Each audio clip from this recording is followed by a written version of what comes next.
My God, we're under attack from Biden and the evil left. Ah! And according to you, these atrocious attacks are coming in the form of wide open borders, 2 years of record inflation, and Ukrainian aid.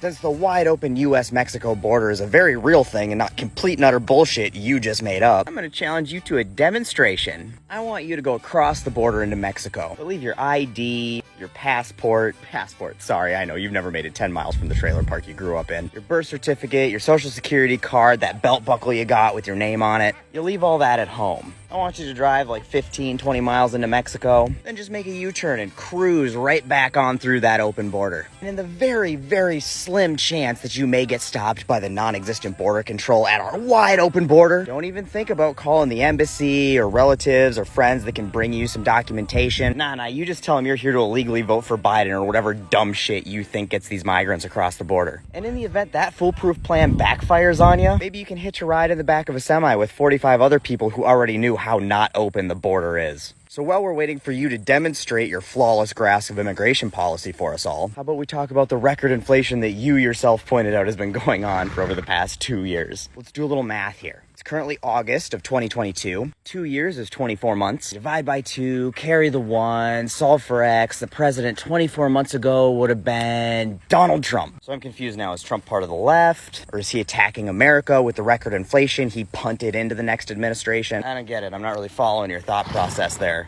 And you know, a new administration's policies don't go into effect until October following their inauguration. And then even when the policy does go into effect, the wheels of politics turn slow. Speaking of which, how's that wall coming, buddy? And you know, there's a lot of outside factors that affect inflation, which I already have a video explaining. And I think I'd rather try to explain rocket science to a gerbil than try to explain inflation here to you, because I'd probably have more success. But as far as Ukraine goes, you know, we're not just like writing them a check, right?